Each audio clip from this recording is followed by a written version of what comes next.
Admission of a partner के problem में अगर हमें ऐसे दिया गया हो that the new partner pays his share of goodwill privately to the existing partners, तो हम कैसे करेंगे? हेलो एवरीवन, आज हम ऐसा ही एक इंटरेस्टिंग प्रॉब्लम देखने वाले हैं बच्चों।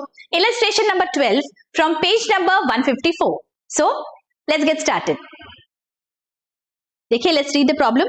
प्रवीण एंड दीपक वो partners in a firm sharing profits in the ratio 3:1, मतलब this is the old profit sharing ratio. Their balance sheet as on 31st March, on which date Akash is admitted as a partner, is as follows. तो balance sheet दिया गया है, नीचे क्या लिखा है, let us read. They admitted Sandeep as a new partner on 1st April 2019. New profit sharing ratio is 3:2:3. देखो यहाँ पे आपको न्यू PSR स्पेसिफिकली दिया गया है, okay? Sandeep brings 96,000 as his capital. आगे, Sandeep paid 32,000 as his share of goodwill privately to the partners. All right. Provision for doubtful debts is to be reduced by 4,000. So RDD के आगे हम star कर लेते हैं. Unrecorded computer valued at 4,800 not appearing in the books of the firm. It is now to be recorded. And patents are useless. Patents कितने पे दिख रहे हैं? यहाँ पे, ठीक है? इस तरह से हमने स्टार कर लिया है. नाउ लेट अस सी क्या पूछा गया है. Prepare revaluation account, capital accounts and new balance sheet. ठीक है, तो जब भी हमें न्यू बैलेंस शीट बनाना होता है हम क्या करेंगे, हमारा जो ओल्ड बैलेंस शीट है वो सारे items we are going to transfer to the new balance sheet. तो देखते हैं, एसेट साइड से पहले स्टार्ट कर लेंगे. डेटर्स है 1 लाख लेस प्रोविजंस 10,000.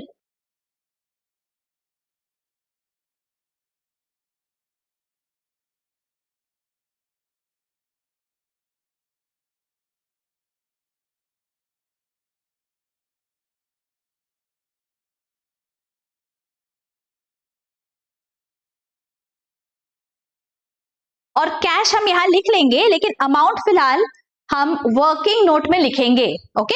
बिकॉज यहाँ पे कुछ चेंजेस हो सकते हैं. सो कैश का हम वर्किंग नोट बनाएंगे.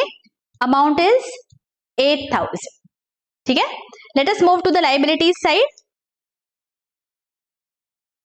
क्रेडिटर्स है 60,000, बिल्स पेएबल 2,000. तो बैलेंस शीट के लायबिलिटीज साइड पे चलते हैं. यहां पे लिख लेंगे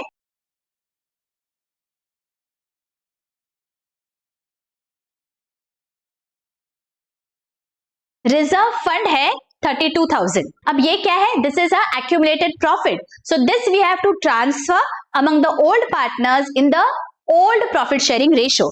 सो 32,000 को I am going to divide in the profit sharing ratio, that is 3:1. तो क्या आएगी अमाउंट, देखो 32,000 upon 4 into 3 and 32,000 upon 4 into 1 कितना आ रहा है, 8,000 and 24,000. This is reserve fund. We have to transfer this to the partners capital account. तो हमारी entry क्या आ जाएगी, reserve fund account debit to old partners capital account. Okay? तो partners के capital account में चलते हैं. And here I am going to write down by reserve fund 24 and 8,000. ठीक है, आगे आउटस्टैंडिंग सैलरी है 6,000. ओके, तो आउटस्टैंडिंग सैलरी हम लिख लेंगे हमारे बैलेंस शीट के लायबिलिटीज साइड पे. Outstanding salary 6,000. आगे कैपिटल अकाउंट्स दिए गए हैं हमें दोनों भी पार्टनर्स के. तो this we have to transfer to the capital account that we have prepared here. तो 1,20,000 and 40,000 by balance brought down. All right? अच्छा, आगे सारे हमने यहाँ पे देखो एसेट्स और लायबिलिटीज ट्रांसफर कर ली है.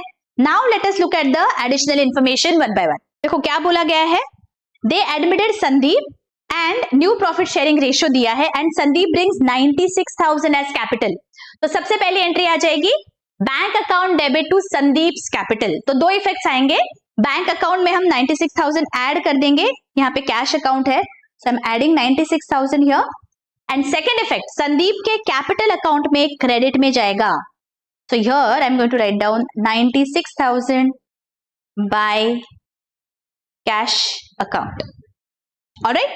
अच्छा आगे. Sandeep paid 32,000 as his share of goodwill privately to the partners. Privately मतलब it has not gone through this books of the firm. Okay? उन तीनों ने ये privately settle कर लिया है. अगर privately settle किया है बच्चों, हमें याद रखना है entities का difference है. पार्टनरशिप फर्म और पार्टनर्स ये अलग अलग इंडिविजुअल्स है, राइट? तो इसीलिए अगर उन्होंने सेटल कर लिया है तीनों ने मिलके, तो पार्टनरशिप फर्म के बुक्स में कोई भी एंट्री नहीं आएगी. सो प्लीज रिमेंबर, ये जो ट्रांजैक्शन है इसके लिए आपको कोई एंट्री पास नहीं करनी है बुक्स में. व्हाई? बिकॉज ये प्राइवेट सेटलमेंट है, यहां पे कुछ भी नहीं आएगा फर्म के बुक्स में. Are you all with me? Okay, आगे. Provision for doubtful debts is to be reduced by 4,000. RDD को हमें 4,000 से कम करना है. आरडीडी का होता है क्रेडिट बैलेंस. अगर मुझे कम करना है तो मुझे करना पड़ेगा डेबिट. तो मेरी एंट्री आ जाएगी RDD account debit to revaluation account. तो फर्स्ट इफेक्ट आएगा मेरा रीवैल्यूएशन अकाउंट में. यहां पे मैं लिख दूंगी by RDD 4,000 and second effect आएगा जो मेरा आरडीडी दिख रहा है उसमें से मैं 4,000 माइनस कर दूंगी. तो बैलेंस शीट में यहां पे जो 10,000 है मैं माइनस कर दूंगी 4,000. मतलब एक्चुअली कितना माइनस होगा? ये मेरा प्रोविजन दिखेगा 6,000 का. I R getting this? देखो 10,000 ओरिजिनल प्रोविजन था, मैंने उसे 4,000 से कम किया, मतलब अब प्रोविजन कितना होगा? 6,000. तो मैं यहां पे 6,000 माइनस कर दूंगी. समझ में आई है बात? ये 6,000 कैसा है? If you want to write down, you can write down 10,000 minus 4,000 is 6,000. Okay, अच्छा. Next, unrecorded computer valued at 4,800 not appearing in the books of the firm. It is now to be recorded. अगर कोई भी asset नहीं दिख रहा है तो उसे हमें रिकॉर्ड करना है. एसेट का होता है डेबिट बैलेंस. सो हमारी एंट्री आ जाएगी computer account debit to revaluation account. So first effect revaluation account में जाएंगे, यहां पे लिख देंगे बाय कंप्यूटर 4,800 और सेकेंड इफेक्ट बैलेंस शीट में एसेट में दिखेगा कंप्यूटर 4,800. आई एम रिपीटिंग, मैं हर प्रॉब्लम में आपको बोलती हूँ बच्चों, प्लीज रिमेंबर, जब भी आप एडजस्टमेंट्स के इफेक्ट देते हो, ask yourself whether you have given 2 effects और नॉट. हर एडिशनल इंफॉर्मेशन का मिनिमम 2 इफेक्ट्स होने ही चाहिए. अगर आप ये फॉलो करोगे ना तो गलती होने की गुंजाइश ही नहीं होती है, आपका टैली ही होगा प्रॉब्लम. ओके, गलती नहीं होगी. प्लीज रिमेंबर, अगर कॉन्सेप्ट्स आ रहे हैं अच्छे से, it is all about execution. तो प्लीज एंश्योर दैट आप बराबर से 2 इफेक्ट्स दे दो. ठीक है, आगे. Patents are useless. यूजलेस मतलब जीरो है वैल्यू. कितने पे दिख रहा है बैलेंस शीट में? Patent is appearing at 2,000. इसको मुझे जीरो करना है तो मुझे क्रेडिट करना पड़ेगा बिकॉज ये मेरा एसेट है. तो मेरी एंट्री हो जाएगी revaluation account debit to patents 2,000. Correct? So first effect मेरे रीवैल्यूएशन अकाउंट में यहां पे हम लिख देंगे टू पेटेंट्स 2,000 और सेकेंड इफेक्ट बैलेंस शीट में जाएंगे पेटेंट्स में और यहां पे माइनस कर देंगे 2,000.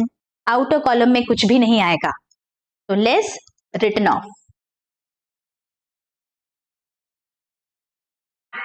ओके, आगे देखो, यहां पे सारे एडजस्टमेंट्स अभी हमारे हो गए हैं.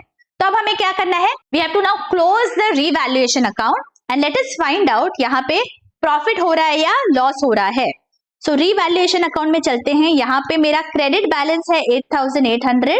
तो यहां पे मैं 8,800 टोटल लिख देती हूं और डेबिट साइड पे सिर्फ 2,000 है. दैट मीन्स जो डिफरेंस है दैट इज 6,800.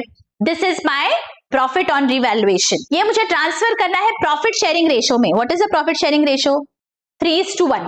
सो 3:1 में I have to transfer the profit to the old partners. So to partners capital account. Partners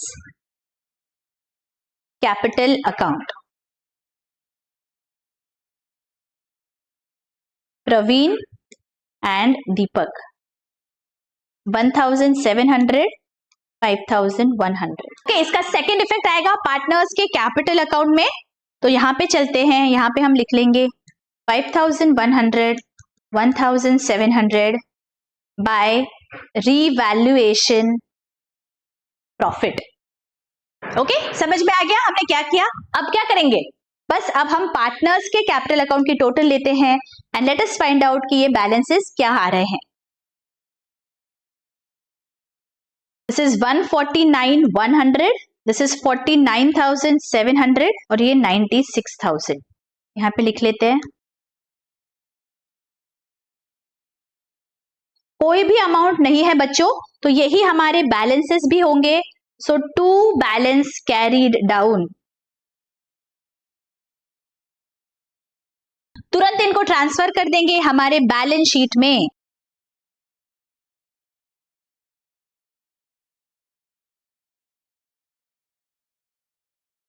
and 96,000, ठीक है। और एक लास्ट अमाउंट हमारी बची है जो हमने वर्किंग नोट बनाया है कैश का, इसका कितना आ रहा है बैलेंस, दिस इज 1,04,000, राइट। तो ये हम लिख देंगे हमारे बैलेंस शीट में, यहां पे आएगा 1,04,000। अब क्या बचा, बस अब बैलेंस शीट की टोटल कर लो। This is 362,800, 362,800। आई होप ये बहुत अच्छी से आपको समझ गया है प्रॉब्लम। अगर बहुत अच्छी से समझ गया है, हमेशा की तरह don't forget to hit the like button और मुझे कमेंट करके जरूर बताइए बच्चों। मुझे आपके प्यारे कमेंट्स का इंतजार रहेगा और आपके फ्रेंड्स और कलीग्स में भी शेयर करिए। मिलती हूँ आपको नेक्स्ट लेक्चर में। Till then take care, bye bye.